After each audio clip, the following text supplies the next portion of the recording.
Hey, what's up guys? My name's Fern. I'm an ex-Cal Invite Dave Defeat Source player in IGL with 151.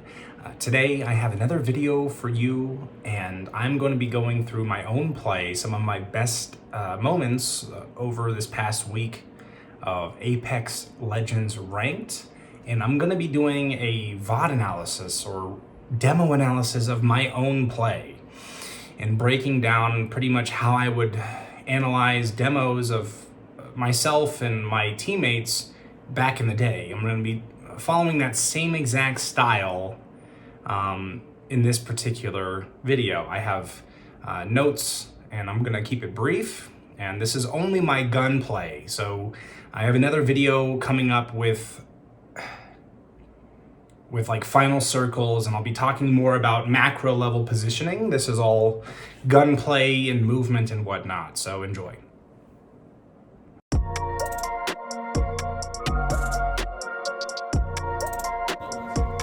Okay, so the biggest change, obviously, between this season and last season is that now I'm playing with controller.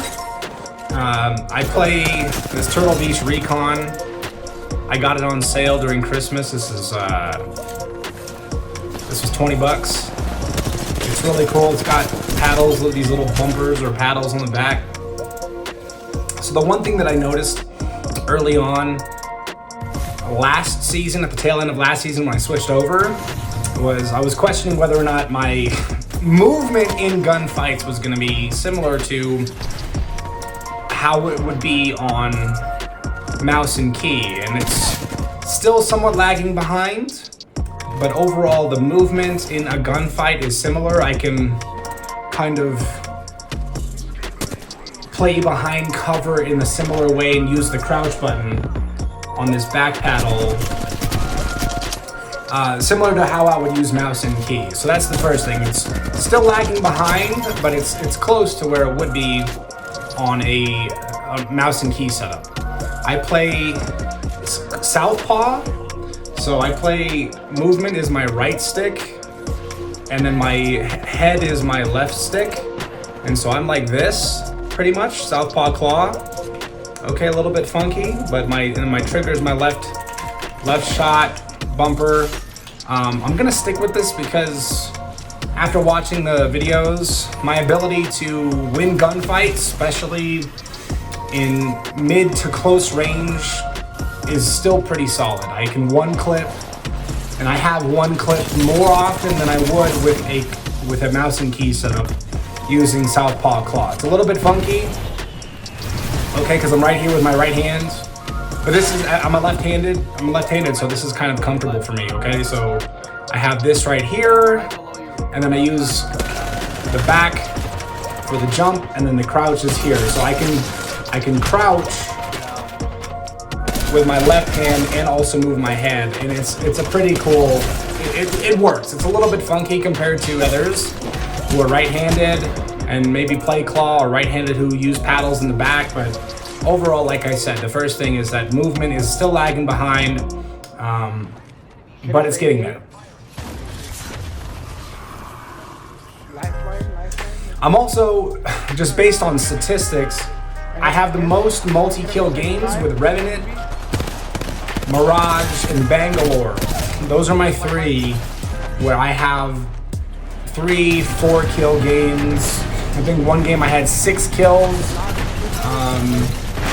So those three, and then if I had to pick a controller legend, the most effective legend that I had, not just in this session, but in another session, was actually Rampart. So playing one of those 4 legends has been very successful for me, so I need to make sure that I'm staying on one of those 4 if I'm playing ranked and grinding ranked. I need to make sure that I'm playing with the legends that I match up with well in terms of personality. Gun-wise, I'm having a lot of success with Flatline and Triple Take. You know, pick a DMR. Flatline's an exceptional weapon for me.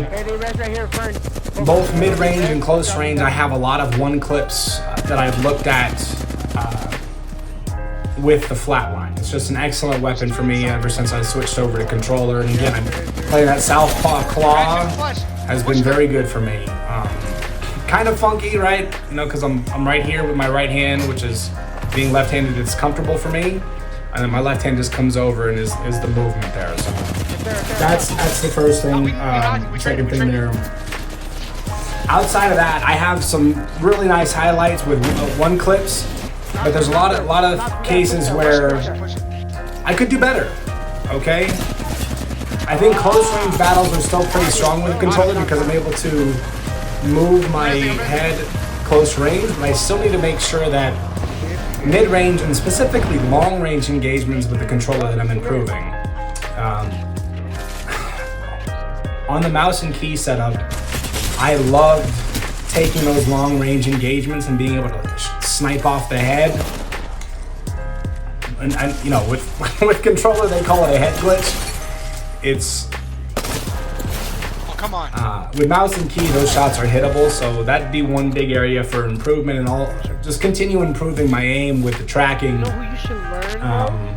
I know you'll. But having switched over, I think no, dude. Overall, the benefits of the health benefits of switching over to controller, and again, because I mentioned that I had issues with my wrist. 2 on me. So close range wise, I'm able to do a lot of damage with the controller setup. There you go. I need to heal.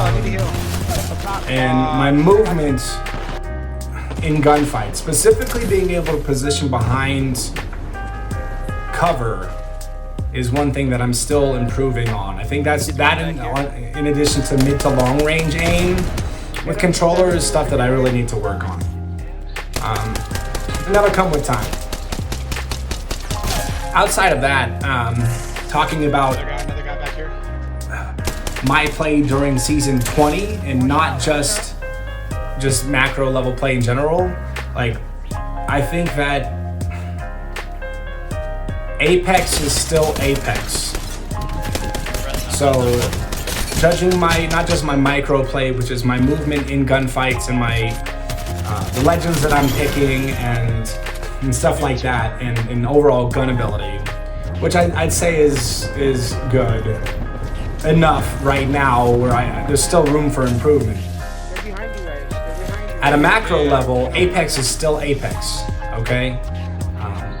And I'm gonna be talking more about this in the other video, but Apex is still Apex, right? This season 20, like early on in the season, I thought that what was happening is that because of the new point system, we're gonna be switching to a mode where everybody's gonna be chasing kills and nobody's gonna care about positioning, and that was one thing that I actually complained about. What actually is happening, or has happened, is that positioning is still the most important thing in Apex Legends by far. The only difference now is that you are no longer rewarded for it as much as you were in the other seasons. Okay, so like in season 19, when I was pushing for diamond,